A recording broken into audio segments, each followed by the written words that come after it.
Hi, my name is Justin Renton, coming to you from Johannesburg, South Africa. Today we're going to be talking about disciples making an impact. Sometimes we can feel like if we're not in the full-time ministry on a mission team that we're not having the impact with our lives that God wants us to. I want you to think again. Jim and Marlene Hess served in the church in Africa for many years before relocating to the US. They began a successful business in Denver, but they still wanted to be a part of evangelizing the world. They still wanted to impact with their lives. And so when the opportunity came to move to Bangkok, Thailand, they took their family in faith and they moved there for 2 months. The elders in Denver asked us at the end of 2007 if we would be willing to go to Bangkok, Thailand for 2 months, self-supported, to be able to help with the church there. With a little bit of fear and trepidation, we decided that it would be a great idea, but of course our kids were in school and we didn't know what to do. So we went and spoke with the principal of the school, and he indicated that he felt like the kids going to Thailand for 2 months was a more important part of their education than being in school. So he had both of the teachers give us all of the materials we needed for our, at that point in time, 7 and 11-year-old daughters. And we took them to Bangkok, where we got a flat, and were able to help with the church for 2 months.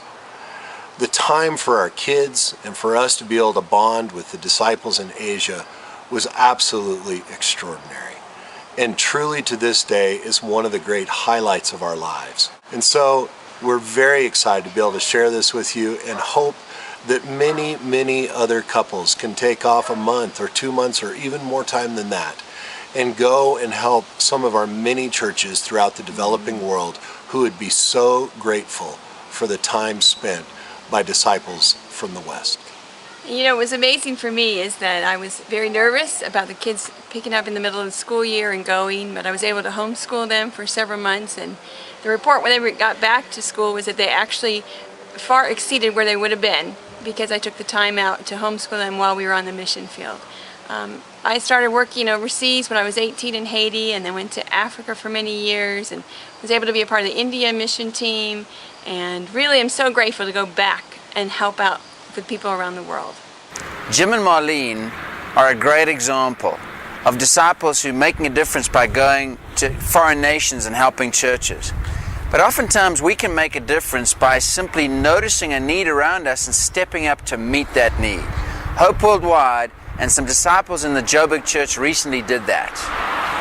Zandspruit, an informal settlement or slum area northwest of Johannesburg, is home to an estimated 70,000 people. Residents live in abject poverty, living for the most part in shacks made of corrugated iron, wood, and plastic sheeting.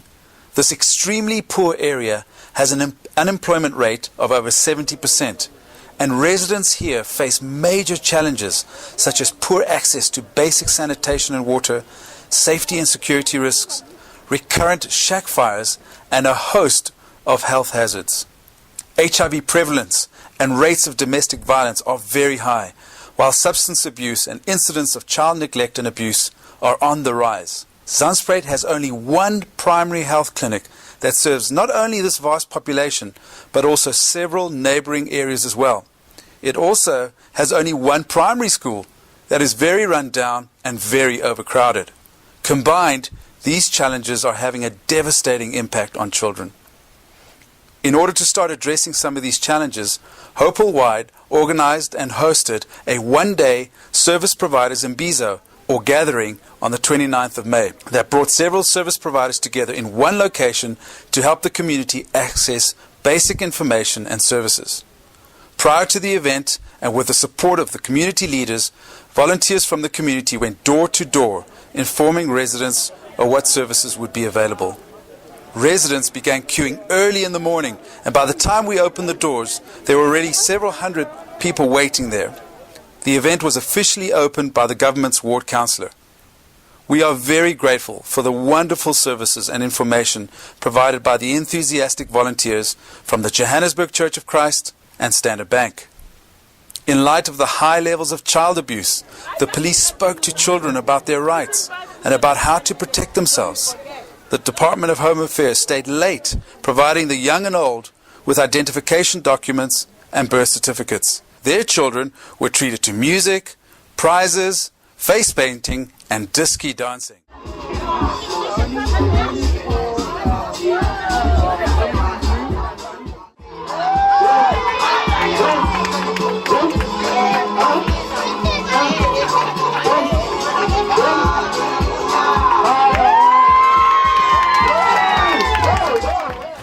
We all want to make an impact with our lives. Certainly if Coca-Cola can make an impact, surely as disciples of Jesus that we too can make an impact on this world. I hope today that you've been inspired and challenged and encouraged to find a way that you can use your life to make a difference in this world. We'll see you back at the website.